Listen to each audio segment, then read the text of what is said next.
Padre nuestro que estás en los cielos, sea santificado tu santo y precioso nombre. Gracias de nuevo por este santo sábado, por esta oportunidad de reunirnos aquí en este humilde local. Gracias por darnos la oportunidad de que podamos emitir hoy. Estate con nosotros, cuídanos, que a nivel tecnológico funcione todo bien. Estate con aquellos que aún no han llegado, que estén en camino, y con todos aquellos que por alguna razón pues no han podido venir. Te pido todo esto en el nombre santo de Jesús. Te pido que nos inspires, que tu Santo Espíritu esté entre nosotros, para el que habla y para el que escucha, que todos podamos ser partícipes de aquí, de tu divinidad, para la edificación de la Iglesia. Te lo pedimos todo en el nombre santo y precioso de Jesucristo. Y te pedimos perdón por todos nuestros pecados. Amén. Amén.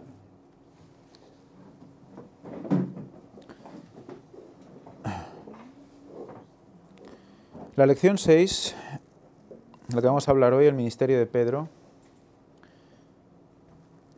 nos da este versículo para memorizar. Entonces Pedro, abriendo la boca, dijo: en verdad comprendo que Dios no hace acepción de personas, sino que en toda nación se agrada del que le teme y hace justicia. Vamos a hablar esta semana de ese momento en el cual la Iglesia apostólica, que aún tiene reminiscencias de haber sido judíos, ¿no? Y tienen algunos conceptos mentales que no tienen aún claros, tienen que enfrentarse a lo que el Señor les dice, y es que Cristo no murió solo por los judíos, ¿no? Cristo murió por todo el mundo. Y tienen que aceptar que los gentiles también tienen que recibir el Evangelio, ¿eh? Y que ellos pueden recibir el Espíritu Santo tanto como los propios judíos. Eso es una situación difícil para una mentalidad judía que siempre ha estado trabajando de una misma manera y que luego tienen que afrontar pues, en el día a día. Podían más o menos intuirlo, podían más o menos concebirlo, pero cuando se encuentran con Cornelio, como vamos a ver luego, realmente se les abren los ojos. A Pedro, a Bernabé, a Pablo, todos empiezan a ver cómo se difunde el Evangelio de una manera fuerte entre los gentiles. Y veremos que no fue solo a través de los judíos que se difundió. Vamos a ver algo interesante que podemos aplicar a los días de hoy también. Vamos a ir directamente a la lección del domingo. Y vamos a leer Hechos 9, del 32 al 35. Hay unos milagros que explican de manera consecutiva, de Hechos 9 del 32 al 43. Vamos a hablar primero del milagro de Eneas, que la lección nos enseña en paralelo con un milagro también de Jesús, ¿no? En los dos milagros que vamos a ver tienen como milagros paralelos hechos por Jesús. Y vamos a analizar un poquito estos milagros. Vamos a leer Hechos 9 del 32 al 35, si Luis se anima.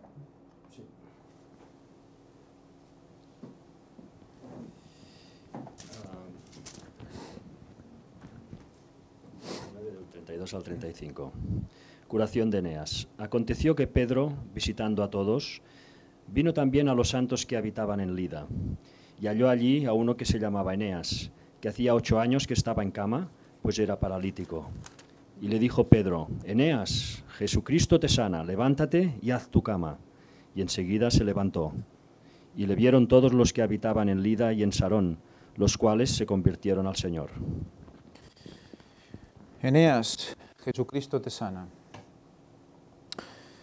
Eneas era un paralítico y en el milagro paralelo que nos enseña la lección de Jesús en Lucas 5, 17 a 26, nos recuerda aquel paralítico que tenía unos amigos que creían firmemente que Jesús podría curarle y subieron al tejado donde se había reunido para enseñar, y entre ellos estaban fariseos, saduceos, y ellos hacen un agujero en el techo y bajan con una cuerda en una camilla al enfermo. Y claro, podemos pensar, se han colado, ¿no? Sí, ¿no? Puedes pensar, ¿por qué no pueden esperar y hablar con Cristo luego cuando esté más tranquilo? Pero es que el Señor quiere eso de nosotros. le llama de una manera que aún estoy buscando, que no me acuerdo cómo, pero le llama como el santo importunio o la santa impertinencia, o se le llama un nombre así, ¿no? Es decir, de que nosotros debemos insistir de manera, digamos, hasta desmesurada, ¿no?, en buscar al Señor. Si nosotros creemos realmente que el Señor nos puede curar, o nos puede sanar, nos puede ayudar en nuestra vida, no podemos dejar de intentarlo incluso de manera muy activa y rozando la agresividad, entre comillas, con Dios, en el sentido de que, Señor, Señor, tú puedes sanar, no te soltaré hasta que me bendigas. Y eso el Señor por eso el Señor cuando ve bajar imaginaros, ¿no?, que ve bajar esa camilla con el enfermo dentro, y los fariseos ahí viendo, y bueno, ¿qué pasa aquí, no? Y luego es cuando Él dice, bueno, te perdono tus pecados, y ellos dicen, ¿cómo que perdonas tus pecados, no? ¿Cómo que perdonas los pecados de este hombre, no? En los dos casos es un paralítico. En el caso de Eneas no explica mucho más, pero explica esa curación. Lo que vamos a analizar es un poco la palabra paralítico, porque la verdad es que me ha sorprendido y a la vez me ha mostrado que era la necesaria para la lección que estamos mostrando hoy, que se está enseñando hoy. ¿A quién representará esos paralíticos? Ese paralítico, porque hay varios paralíticos en las historias de curación del Nuevo Testamento. Si nosotros viéramos la palabra paralítico del griego, que de hecho solo está en el Nuevo Testamento esa palabra, es muy interesante. Muy interesante. Dice que significa una especie de soltar al lado o echar a un lado. Sería como, bueno, como que me molestan, ¿no? Dejarlo fuera. Eso representa al paralítico. La palabra significa eso. Y la pregunta es, ¿a quién los judíos echaban fuera? A los gentiles. A los gentiles. Quedémonos con esta asociación de ideas, porque en el día siguiente vamos a ver algo parecido y nos explica cómo ellos reaccionaban delante de los gentiles. Y básicamente es eso, despreciarlos, desecharlos, porque no eran considerados, ¿qué?, pueblo de Dios. ¿Sabes lo interesante de esto? Entonces, cuando analizamos el hecho de ser paralítico, si lo ponemos en el plano, digamos, puramente físico, ¿cuántas personas no han sentido parálisis ante la manifestación de Satanás? ¿Cuántas? Impresionante, ¿eh? Si pensáis en los testimonios que se han presentado en las conferencias de testimonios del gran engaño, del cuarto ángel, podemos sumar con los dedos de las manos, y creo que nos sobran, que nos faltan, la cantidad de gente que ha tenido una experiencia que no puede moverse ni puede hablar porque Satanás le está presionando. ¿Y qué pasa? ¿Cómo se libera? En el nombre de Jesús. Es como un levántate y anda. Eneas, levántate y anda. Es muy interesante, es lo primero que varias de las cosas que se me ocurrió al ver paralítico y ver lo que significaba, o sea, que Satanás nos tiene en esa parálisis. Luego a nivel de nuestras vidas, ¿no nos sentimos a veces paralizados? Como que no sabemos qué hacer, dónde ir, cómo reaccionar, qué decisión tomar. La duda nos paraliza. ¿Quién pone la duda? ¿Satanás? Sí, desde luego hay momentos de duda, también a causa de las cosas que dejamos atrás y que nos provocan esta especie de espesor, ¿no? De que no sabemos, de que nos sentimos con faltos de fuerza, ¿no?, para poder seguir en el camino. Desde luego estos momentos existen y es el momento de actuar por fe, ¿no?, de tirar para adelante sabiendo la promesa que hay y digamos, no teniendo en cuenta tu estado de ánimo, ¿no? Seguir adelante. Y viendo lo que significa la palabra paralítico, podemos reclamar por fe esa sanación, que ya no será a lo mejor física, pero en esos momentos es espiritual, ¿no? Te sientes paralizado, ¿no? Pues con esas curas que hacía físicamente, también vamos a ver que hay un punto espiritual, porque Él perdona los pecados y sana, son las dos cosas, ¿verdad? Entonces lo que quiere Satanás es que estemos paralizados, que no actuemos, ¿eh? Y aquí hay una lección, creo, importantísima para cada vez que veamos la curación de un paralítico, ¿eh? Somos nosotros. Pero es que además los gentiles, ¿eh? También representa a los gentiles. Era una lección para todos los que estaban allí, porque los que estaban allí sabían griego y sabían hebreo, ¿eh? Sabían lo que significaba todo esto. Los fariseos no eran tontos, ¿eh? O sea que fijémonos qué cosa más interesante.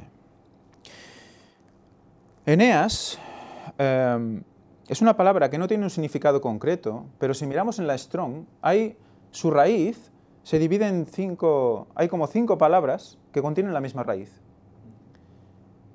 que son juntitas, que son Aeneas sería el nombre, pero todas las palabras que contienen esa raíz significan alabar a Dios. ¿Eh? Alabar a Dios.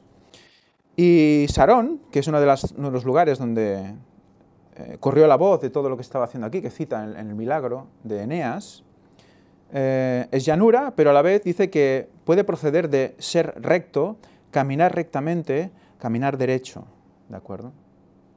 O sea que está hablando de Eneas y nos está dando a entender estos significados, estas palabras, como esa persona que a los 8 años resucita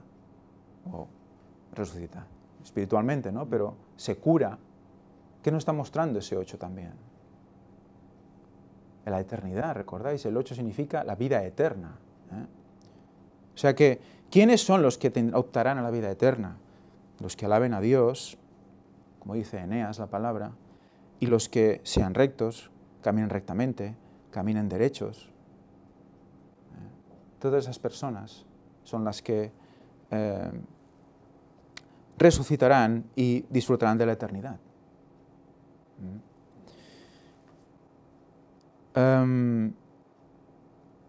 Más adelante nos enseña en Hechos 9, del 36 al 43, el otro milagro, el de Tabita. Si lo quieres leer.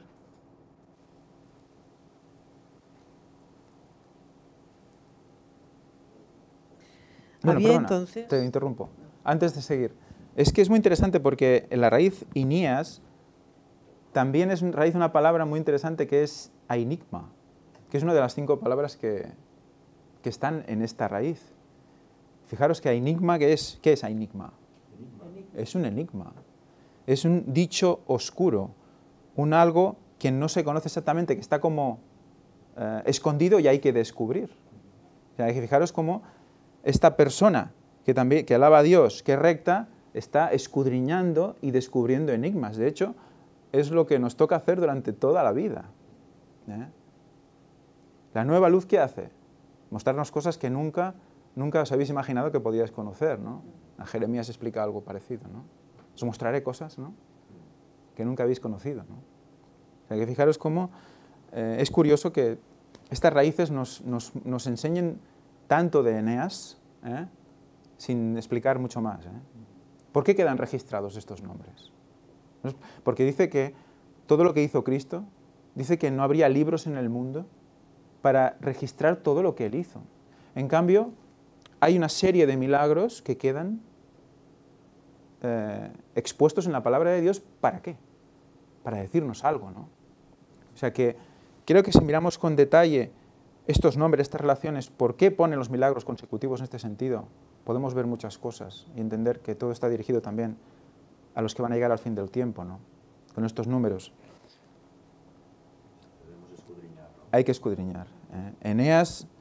Eneas sale de la parálisis porque el Señor evidentemente se lo provoca.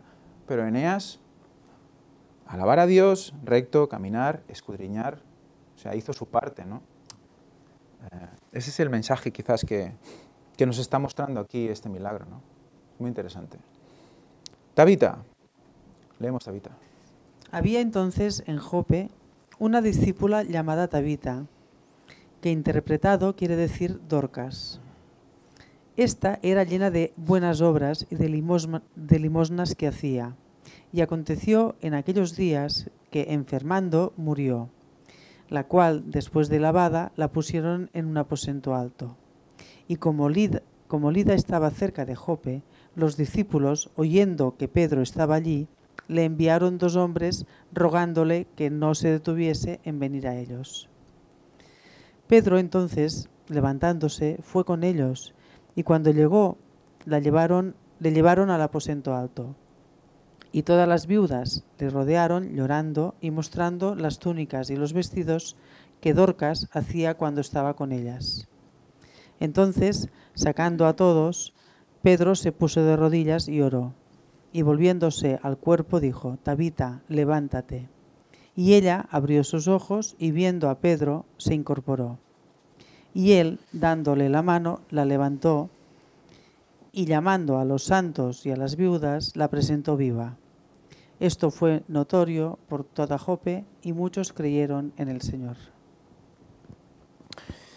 Vale, aquí la lección nos lo relaciona también con el milagro de Jairo, en el cual también había una niña, ¿recordáis, no? Que viene Jairo corriendo diciendo que su hija está... Bueno, ¿era su hija o su criada? Creo que es su criada.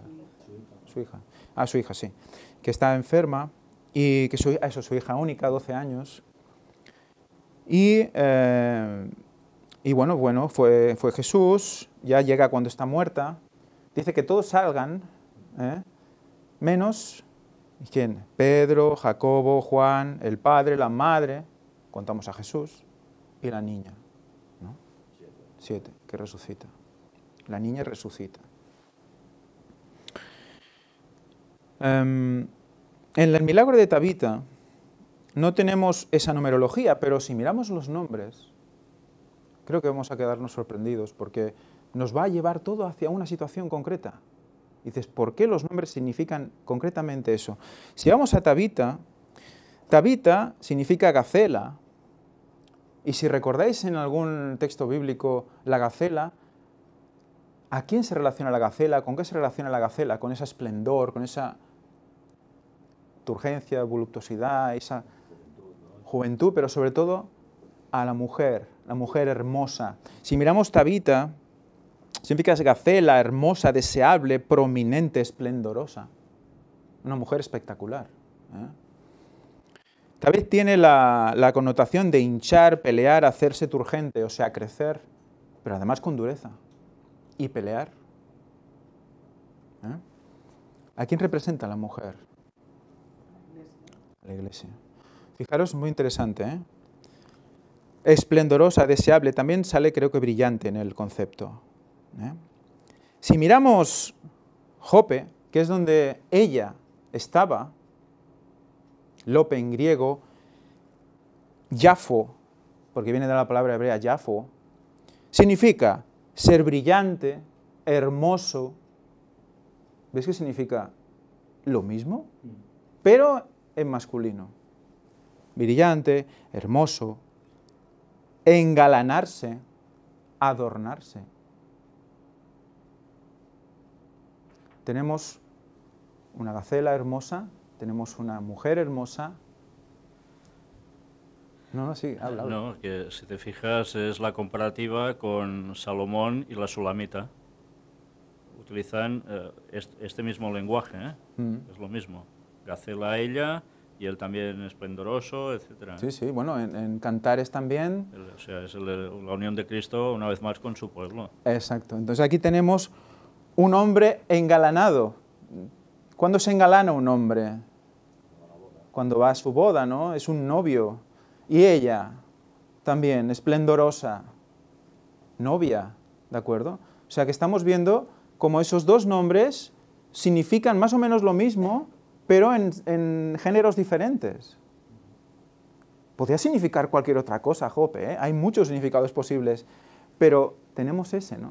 O sea que está como uniendo a Cristo y su Iglesia. Por lo tanto, ¿cuándo pasa eso? ¿Cuándo pasa eso? ¿Cuándo pasará eso para siempre? La segunda venida de Cristo, ¿vale? Y hay algo muy interesante que a mí la verdad es que me vino a la cabeza cuando estuve viendo la palabra Iafo, cuando vi las letras hebreas. Rápidamente me recordó algo. Lo comprobé y efectivamente. Luego veremos por qué me recordó esto, lo veremos en el capítulo siguiente. Es muy interesante esto, ¿vale? Resulta que Iafo está dentro de otra palabra que es Gofer. Iafo está dentro de Gofer. Solo hay una letra de diferencia. Iafo está dentro de Gofer. ¿Por qué me dio por mirar Gofer? Bueno, Dios sabrá, ¿no? Pero Gofer, ¿qué era Gofer? ¿Alguien sabe qué era Gofer? La madera del arca. ¿Y el arca quién representa el arca? A Cristo. Jope. Jope tiene reminiscencias de Gofer. Y representa a Cristo. Hemos dicho que representaba a Cristo como novio también, ¿no? No parece una tontería entonces. Vamos a ver cómo sigue esto, porque en Jope pasan más cosas, como vamos a ver en la lección del siguiente día.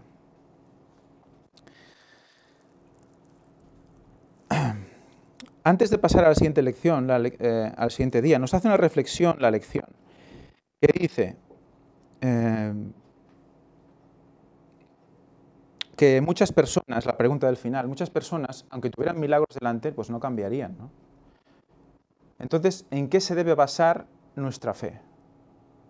Y es una pregunta que dejo al aire para que digáis la vuestra. ¿En qué se debe basar nuestra fe, entonces?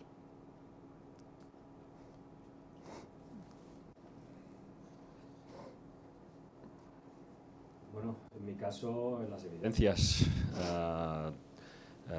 Yo no podría seguir algo con esta intensidad si no hubiesen unas pruebas que me mostrasen claramente que creo en algo real. Por lo tanto, las evidencias para mí. ¿Alguien más quiere decir la suya? ¿Todos estamos de acuerdo?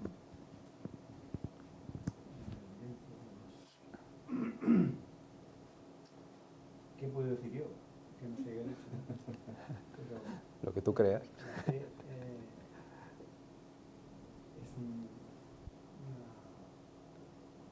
Es una cosa muy espiritual y es ser creyente, totalmente creyente,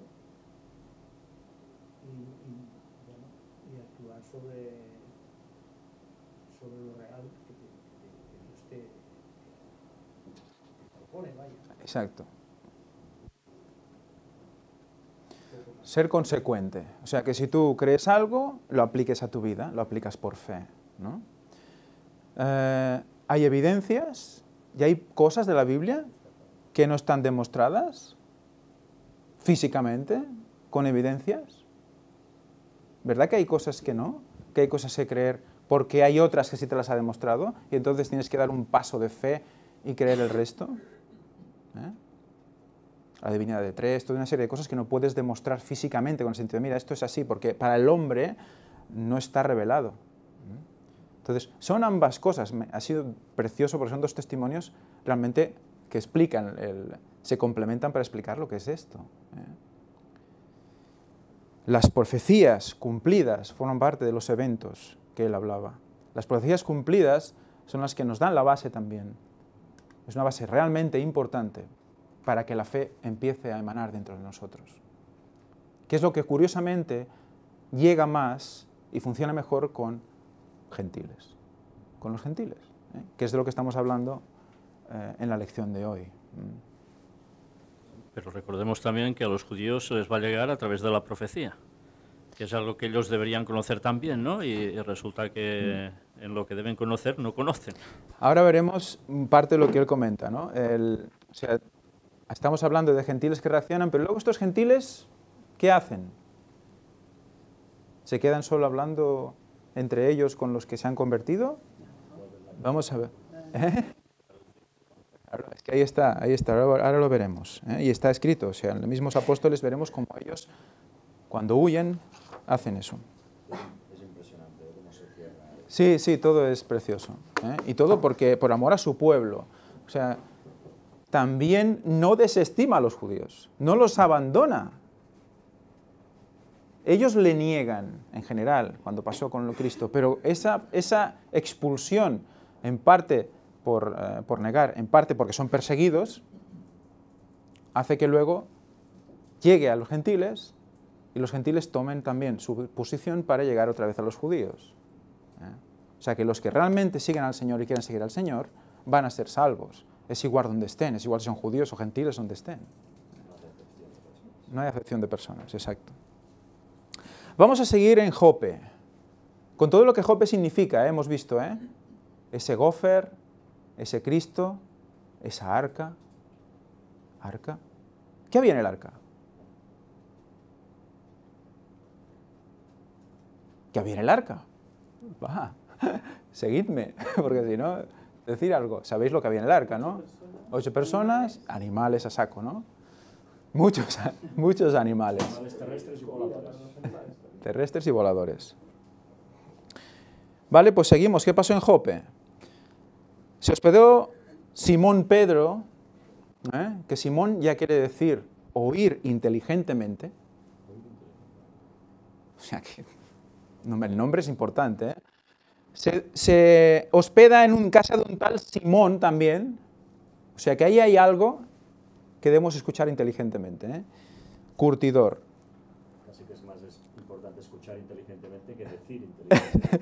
Bueno, si no oyes inteligentemente, poco podrás decir inteligentemente, ¿no? Mientras tanto, en Cesarea, dice, a unos 40 kilómetros de Jope, 40 kilómetros, vivía un centurión romano llamado Cornelio.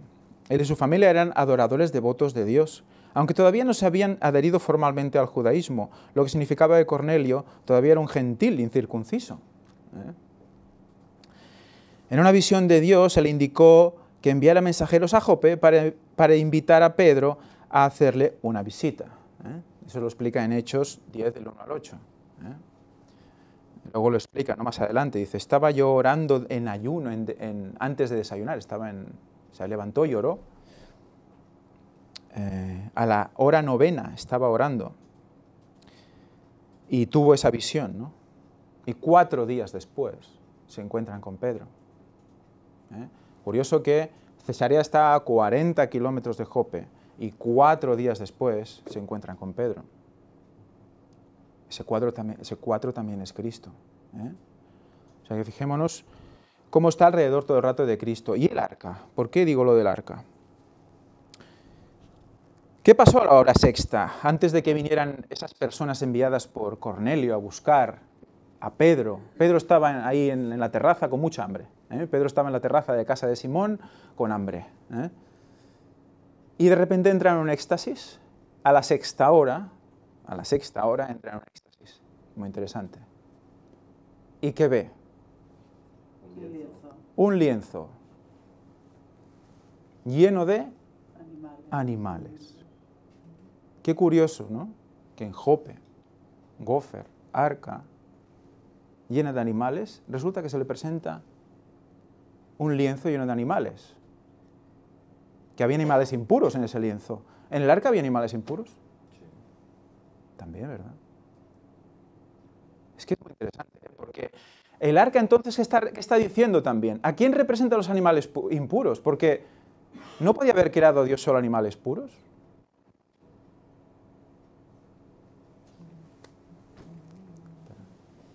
¿Quiere hablar? Sí, esto realmente da una vislumbre especial porque, claro, es que te das cuenta que Dios los salva a todos, tiene interés en salvarnos a todos, no solo a un pueblo escogido, sino que Dios nos ama a todos, incluso al más abyecto de este mundo, ¿no? Él trabaja para su salvación. Ya desde el arca nos estaba diciendo que Cristo moriría no solo por ese pueblo escogido, sino por todo el mundo. Fijaros, Interesante que solo entran unas parejitas de cada tipo, no entran todos. O sea que muchos serán llamados y pocos los elegidos. Pero pero estamos hablando de gentiles y judíos, en realidad. Porque luego Pedro, cuando explica todo a Cornelio, que le dice, mira, he tenido este sueño y tal, he comprendido que no hay acepción de personas. Entonces, claro, cuando él ve esos animales, le dice el Señor, mata y come, cuando ve la visión, ¿no? Le baja en el éxtasis, está ahí y ve los animales que le bajan y dice, mata y come. Y dicen, yo nunca he comido animales impuros. Y dice, lo que yo he santificado, tú vas a decir que no, que es impuro. Y ahí es donde muchos se cogen para decir, no, es que se puede comer de todo. Vale. Luego Pedro más adelante nos aclara que eso no se refería.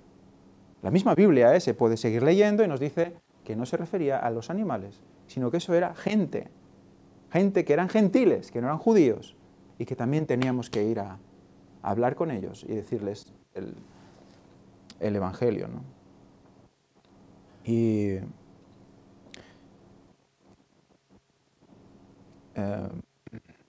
aquí nos leemos, para que damos una idea de lo que era la concepción que tenía Pedro. Dice, la concepción de Pedro, en el centro de la lección del lunes, era que si entraba en la casa de Cornelio y confraternizaba con él, se contaminaría y no podría adorar en el templo sin acudir ante la presencia de Dios.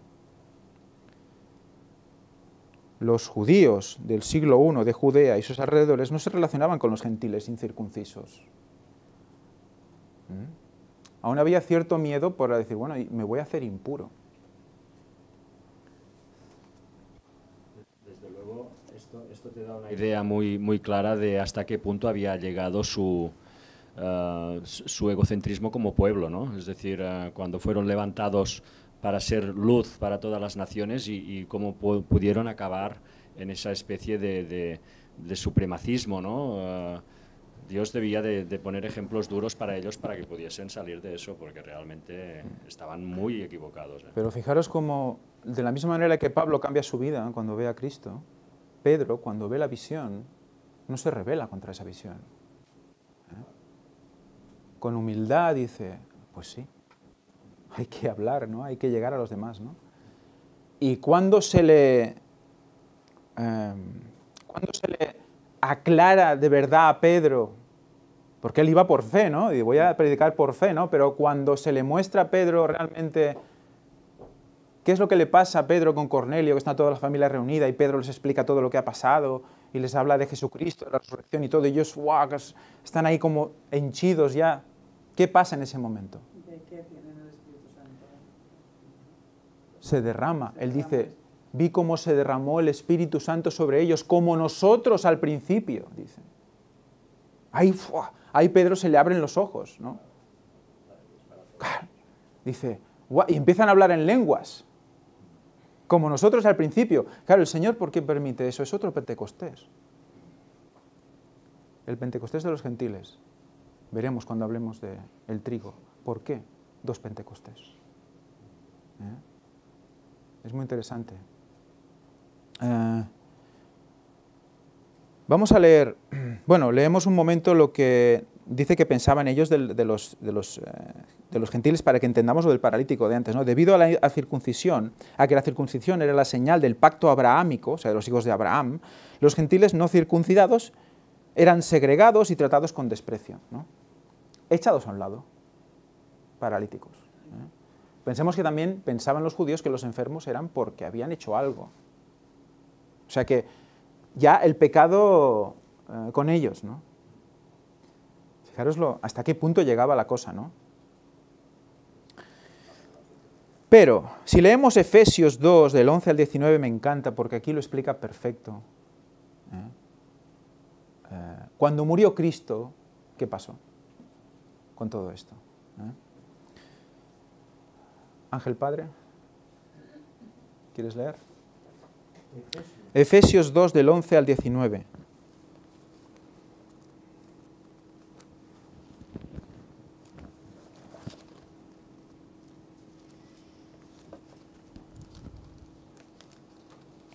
Por tanto, acordaos de que en otro tiempo vosotros, los gentiles en cuanto a la carne, erais llamados en circuncisión por la llamada circuncisión hecha con mano en la carne. O sea que Los que sois gentiles en cuanto a la carne, o sea, que no sois hijos de Abraham. En cuanto a la carne quiere decir en cuanto a la herencia física. Vosotros que no sois hijos de Abraham, y que no y sois llamados incircuncisos, porque los que son circuncisos son los que tienen la circuncisión hecha por mano, o sea que físicamente circuncidados, ¿no? Nos está poniendo claramente a quién se dirige, para que los judíos tengan claro a quién se dirige. Nosotros como gentiles lo podemos ver muy claro, pero ellos tenían que ver claro a quién iban dirigidas estas palabras. A ellos no, a los otros. Diga. En aquel tiempo estabais sin Cristo, alejados de la ciudadanía de Israel y ajenos a los pactos de la promesa, sin esperanza y sin Dios en el mundo. Pero ahora, en Cristo Jesús, vosotros que en otro tiempo estabais lejos, habéis sido hechos cercanos por la sangre de Cristo. Porque Él es nuestra paz, que de ambos pueblos hizo uno, derribando la pared intermedia de separación, aboliendo en su carne las enemistades, la ley de los mandamientos expresados en ordenanza, para crear en sí mismo de los dos uno solo y nuevo hombre, haciendo la paz. Y mediante la cruz reconciliar con Dios a ambos en un solo cuerpo, matando en ella las enemistades. Y anunció las buenas nuevas de paz a vosotros que estabais lejos y a los que estaban cerca. Porque por medio de él, los unos y los otros tenemos entrada por un mismo espíritu al Padre. Así que ya no sois extranjeros ni advenedizos, sino conciudadanos de los santos y miembros de la familia de Dios. ¿Qué le está diciendo? Por un lado, son hechos cercanos por la sangre de Cristo. Eso lo estudiaremos cuando hablemos más sobre la primavera y el otoño. Vamos a ver el recorrido de esa sangre. ¿A dónde nos lleva? Y aquí ya nos está diciendo, hacer cercanos a los gentiles, arroparlos y acercarlos a los judíos y ser un solo pueblo, por la sangre de Cristo. De ambos pueblos hizo uno. De ambos pueblos hizo uno, derribando la pared intermedia. Pared intermedia tiene una raíz griega que es fren, que tiene que ver con algo mental, ¿vale? Algo había en la mente de esas personas que no les dejaba ver que los gentiles eran hijos de Dios también. Después de la muerte de Cristo queda claro. Pero, a nivel puramente físico, vamos a recordar qué pared, no era exactamente una pared, pero qué pared se rompió cuando Cristo murió. El velo. El velo se rasgó de arriba abajo. ¿El velo separaba algo? El lugar santo del Santísimo. El santo del Santísimo. Cuando se rasga el velo, ¿qué queda totalmente anulado y abolido? El sistema de sacrificios. ¿Qué era lo que diferenciaba a los judíos del resto?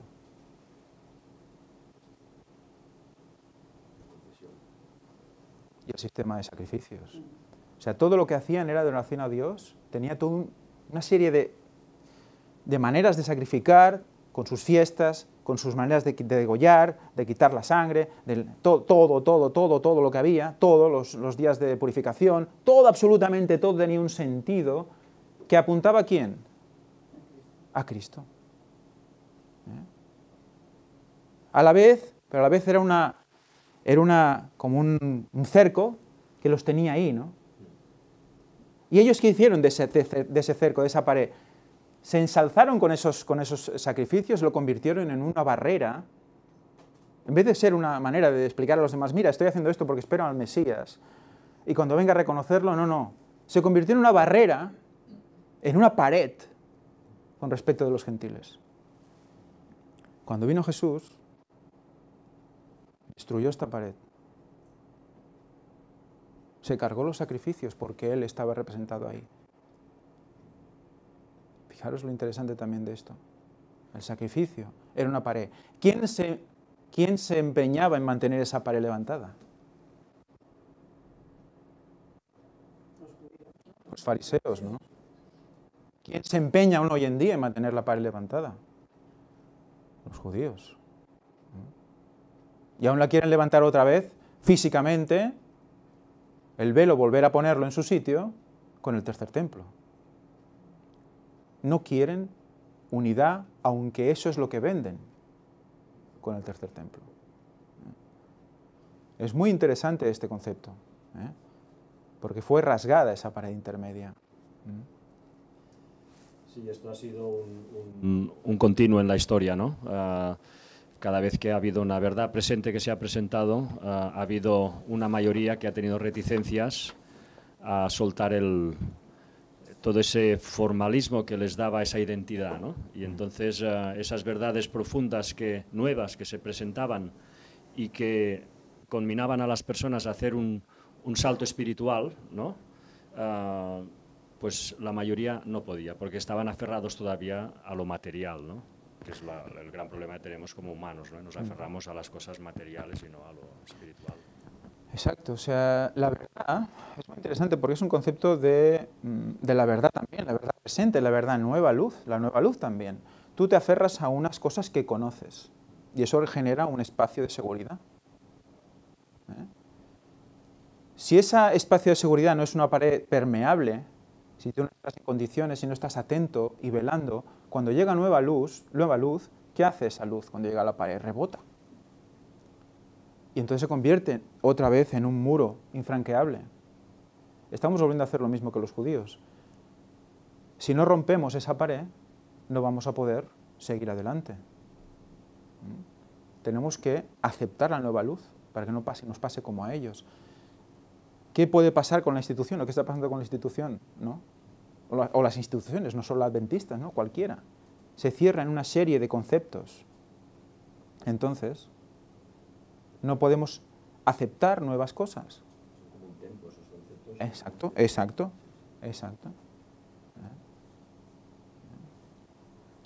Este templo, no sé, hay una expresión que dice, templo es este, ¿no? Nuestro santuario es este, nuestro templo de Dios es este, dicen los judíos, ¿no? Los hebreos. Como diciendo, aquí no nos pueden matar aquí dentro, ¿no? ¿Qué pasó en el año 70? Se escondieron todos en el templo y murieron todos quemados dentro, ¿Qué representaba eso? Concentrados ahí en que en este templo, esta iglesia, ahí dentro, ahí seguro que nos salvamos. La iglesia nos salva, es Cristo quien salva. Es muy interesante.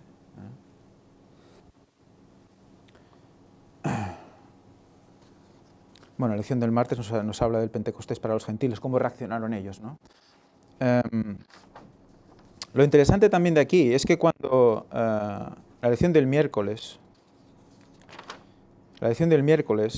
vamos a ir directos porque habla del momento en el cual llegan a Antioquía huyendo, ¿no? Después de todo esto lo que pasó con Esteban. Pero esto es de el misterio de Pedro para mostrar el progreso inicial. Vale. Llegan a Antioquía y ahí no solo lo que nos deja de ver la lección, si leemos Hechos 11, del 19 al 26, es que no hay solo judíos los que huyen, sino que entre ellos hay gente de Cirene y de Chipre que hablan a los gentiles de allí. O sea que es muy interesante esto, porque los que toman la iniciativa parece ser de hablar a los que son de fuera de Jerusalén, son los propios natales de esa zona donde van, pero que estaban con ellos en Jerusalén. Y cuando son echados, ellos hablan a los gentiles. Los judíos ¿cómo se llaman? Judíos hebraístas. Bueno, helenistas le llaman. Sí, helenistas. Los judíos griegos, digamos, ¿no? Y ellos son los que hablan a sus griegos, ¿no? Y es muy interesante esto, porque cuando el Señor nos llama, estemos donde estemos, ¿no? ¿Nos llama para que nos cambiemos y nos hagamos judíos? No, nos llama para que donde estemos prediquemos a los nuestros. Y es muy interesante esto, cómo ellos tomaron la iniciativa, ¿eh? Evidentemente no llamaban solo a los gentiles, hablaban seguro que también a los judíos. Pero ¿quién llega mejor a los judíos? Un judío. ¿Quién llega mejor a los gentiles? Un gentil. ¿Eh? Pero ahora todo está mezclado, no sabemos exactamente quién es judío y quién es gentil. Lo que importa es llegar a la gente en la situación en que estemos, ¿no? ¿Y qué va a pasar al final? Que el gentil va a llegar al judío. Siendo el judío también en su ancestro, puede ser. Lo que estábamos hablando con el tiempo de los judíos en el tiempo del fin, ¿no? Que todo vuelve. Entonces, ahí es lo que me gustaría señalar en esto, ¿no? Qué interesante que la misma palabra nos lo muestra, como había entre ellos gente de Chipre y de Cirene que habla a su gente.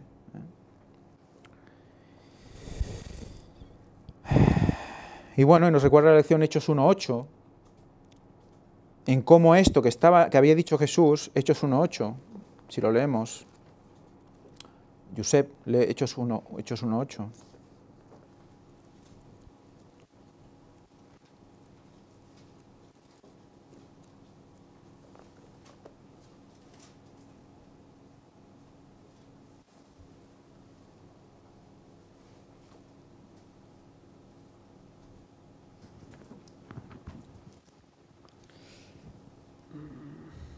Pero recibiréis poder cuando haya venido sobre vosotros el Espíritu Santo, y me seréis testigos en Jerusalén, en toda Judea, en Samaria y hasta lo último de la tierra.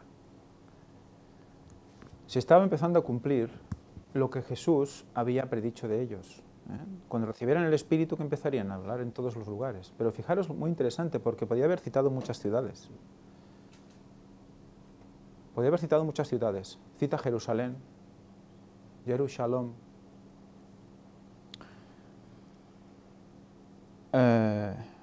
Judea, que viene de Yada, que es el costado traspasado de Jesús. Samaria, ¿qué significa?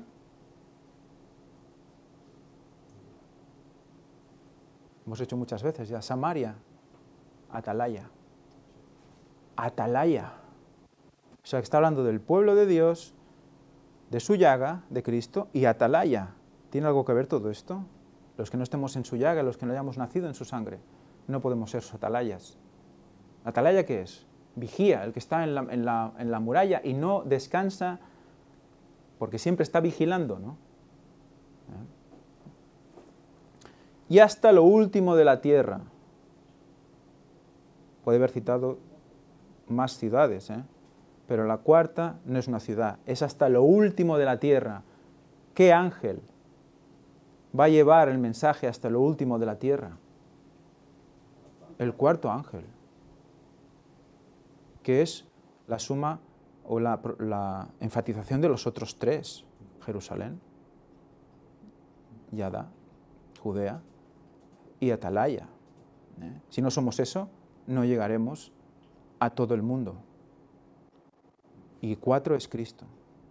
O sea que el cuarto ángel y Cristo están siendo uno. Es muy interesante todo esto. Fijaros que no podemos acabar nunca con todo esto. Cuando se dan cuenta de la reacción de los gentiles, viene a Bernabé. Bernabé ve cómo está todo aquello y llama rápidamente a Pablo. Pablo, ven para acá porque esto es impresionante. Los gentiles se están convirtiendo. Y se están un año allí, hablando a todo el mundo. Y dice que fue cuando empiezan a llamar cristianos a los seguidores de Cristo. Es bonito, ¿verdad? Cómo utiliza el Señor esa huida para que gentiles entre los judíos lleguen a gentiles y se pase algo que los mismos judíos, elegidos apóstoles, queden sorprendidos, como diciendo, ¿qué está pasando aquí? ¿No? Es en vez de decir, ¿por qué hablan ellos y no hablamos nosotros? ¿No? Porque somos los apóstoles, nosotros tenemos que convertir. No, se alegran por ello. Es igual quien lo diga, se alegran por ello, ¿no? Esa es la mentalidad diferente de los apóstoles respecto del resto de judíos, ¿no? Que eran humildes. Sí, En estos primeros tiempos de la Iglesia primitiva te das especialmente cuenta de que la mano de Dios está detrás de todas las cosas que pasan en el mundo, ¿no? Porque ¿qué posibilidades tenía el cristianismo de triunfar, ¿no? O sea, si eran 4 gatos, ¿no? Y todo en contra, el mundo romano, el mundo judío, estaban en medio del huracán en una barquita de corcho, ¿no? O sea, de papel. Y sin embargo el cristianismo fue quemando etapas con una perfección, ¿no? Con un movimiento de piezas en el tablero, que eso solo Dios podía estar detrás, ¿no? Bueno, porque estaban en el arca más que en el... Por eso no fueron destruidos. Un factor que ayudó bastante a todo eso, y era el momento de los primeros cristianos de globalización. El Imperio Romano hacía eso. Y ciertamente se extendió por todo el Imperio Romano, incluso bastante más allá, el Evangelio a todo el mundo, en una sola generación. Pero ahora, gracias a Dios, la historia se está repitiendo. Hay globalización, evidentemente no es voluntad divina, pero Dios lo utiliza para que el Evangelio se extienda por todas partes y abarque a cualquier tipo de persona, de la etnia que sea o raza que sea, del país que sea, porque hay tantos en tan distintos lugares que es más fácil que el Evangelio llegue a todo el mundo, ¿no? Entonces, bueno, la historia de antes se está repitiendo ahora y esa es la gran bendición que estamos teniendo. Luego hacen una pregunta al final de la lección del miércoles. ¿Qué significa para ti que te llamen cristiano? Hoy vamos de reflexión, ¿eh? ¿Qué significa para ti que te llamen cristiano? ¿Qué cosas hay en tu vida que te diferencian de un no cristiano? Bueno, eso lo vamos a dejar en el aire para que cada uno se haga sus preguntas y sus respuestas.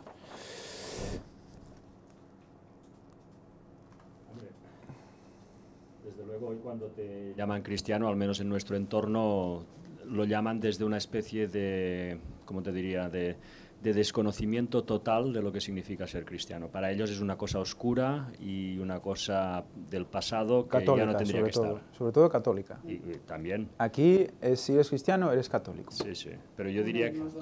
Pero yo diría que incluso entienden más a los católicos cuando tú en nuestra sociedad hablas de guardar el sábado y todo esto, para ellos es chino mandarín, no.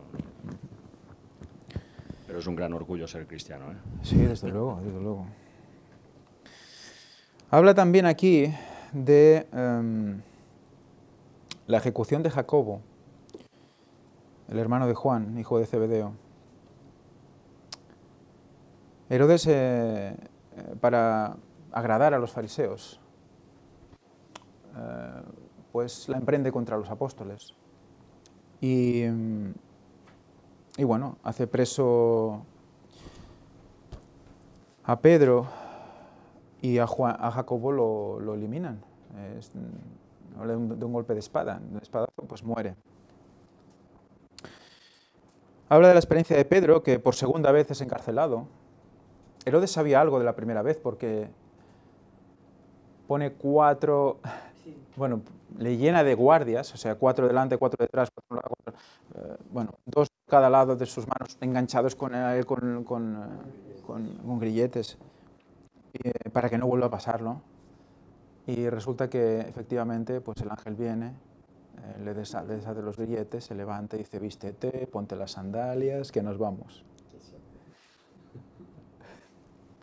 Y eso que ahí Pedro se cree que es una visión, dice: esto no, bueno, yo voy haciendo.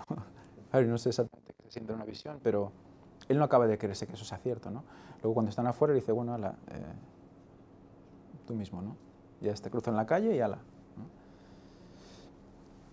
O sea, vemos como también Pedro es despertado tocándole en su costado. Que podía tocarle en muchas partes del cuerpo, en muchísimas, pero le toca en su costado, pleura, costilla. Y dices, bueno, podía... O sea, fijaros cómo hay constantes reminiscencias a esa llaga que nos salva, a esa sangre que cae en el arca que nos salva, que cierra el pacto, que certifica que Él es el Mesías. Todo eso está en el costado. Nos hace reflexionar también la lección sobre esto al final. La pregunta dice: matan a Jacobo, liberan a Pedro, Herodes recibe el juicio divino, porque Herodes luego recae sobre él la maldición de Dios y muere lleno de gusanos, ¿no? ¿Qué nos hace reflexionar todo esto? También con la muerte de Juan el Bautista, ¿no? Porque Juan el Bautista tuvo que morir así, ¿no? ¿Qué creéis sobre todo esto?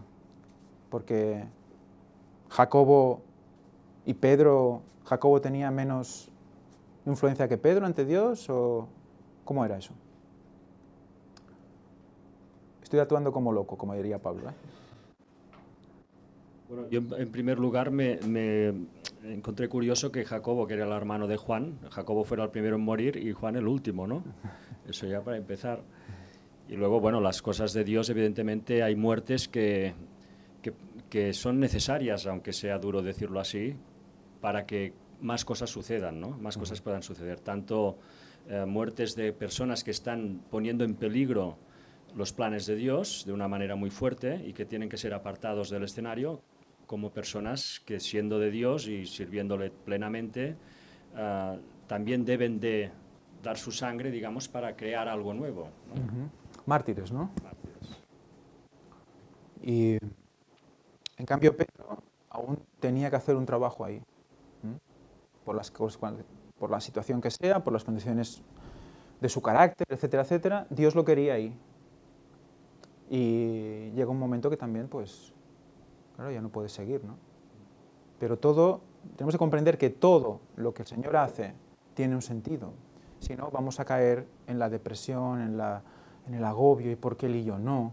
¿Por qué los gentiles tienen esto y yo no? Bueno, gentiles, cuando digo gentiles, quiero decir la gente de fuera de la iglesia, ¿no? Gentiles entre comillas, porque lo somos todos. Pero ¿por qué ellos y yo no? ¿No? ¿Por qué a mí me pasa y a ellos no? Y cosas así, ¿no? Podemos pensar todas estas cosas y creer. Tenemos que ver que el equilibrio, el equilibrio es la lucha entre Satanás y Dios por nuestra mente. Pasa por una serie de cosas que el Señor permite. El Señor permite, sea para nuestro bien o sea para el bien del que está a nuestro lado. O sea que debemos vivir con esa paz que saber esto nos tiene que dar, ¿no? Y ya para acabar, voy a leer la cita del comentario bíblico adventista, comentario de Elena de White.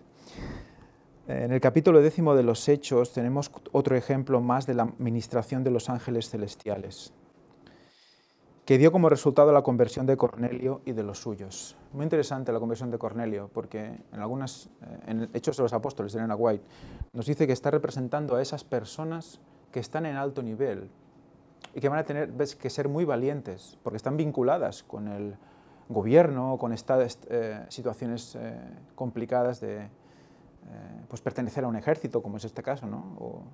Y que tendrán que al convertirse tendrán que ser muy valientes, ¿no? Y que tenemos que orar por estas personas, ayudarles para que puedan hacer su obra, porque pueden llegar a muchas personas a las que no llegamos nosotros, ¿no?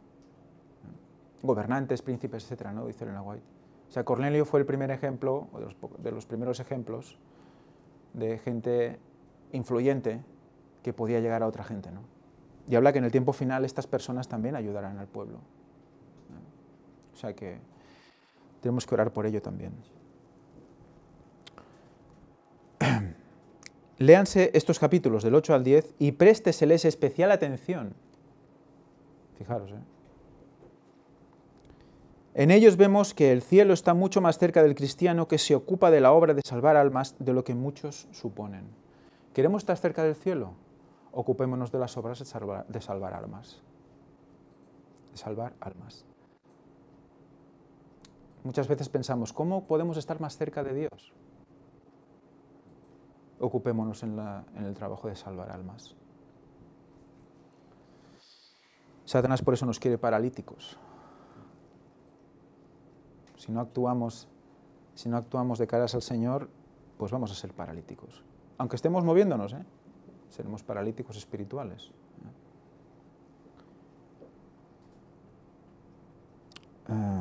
También deberíamos aprender de ellos la lección del aprecio de Dios por cada ser humano y que cada uno debería tratar a su prójimo como a uno de los instrumentos escogidos del Señor para la realización de su obra en la tierra. ¿Vemos así a nuestro prójimo como a uno de los instrumentos escogidos?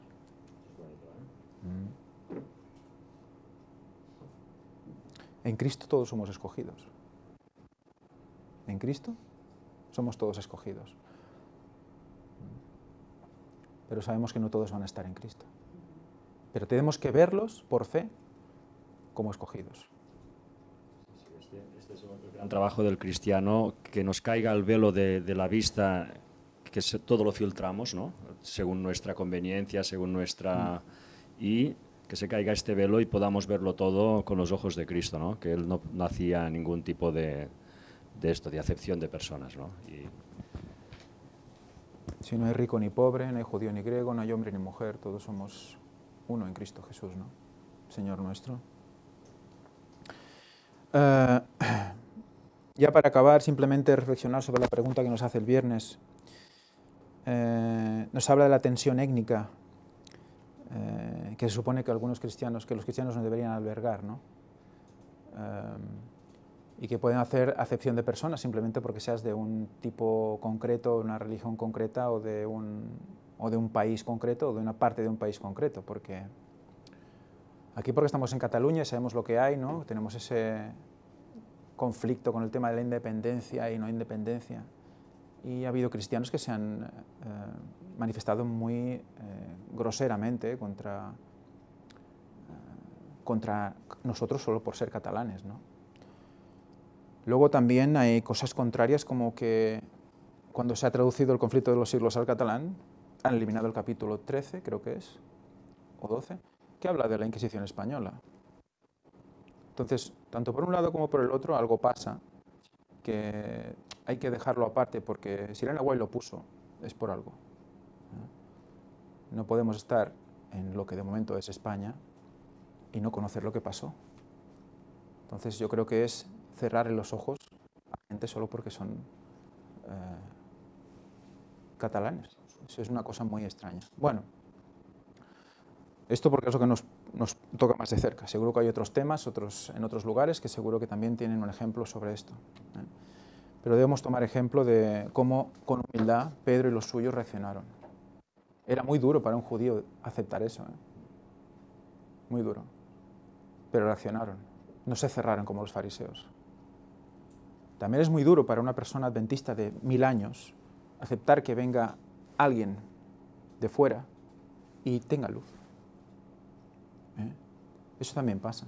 Entonces, todo esto tenemos que ponerlo ante Dios y humillarnos, porque si no, no vamos a entender nada, no vamos a comprender absolutamente nada. Oremos.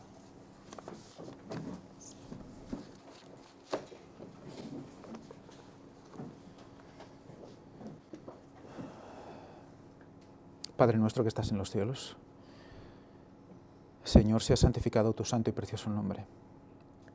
Gracias, Señor, por estas lecciones especiales, por toda la luz que nos das y que ahora toca aceptar.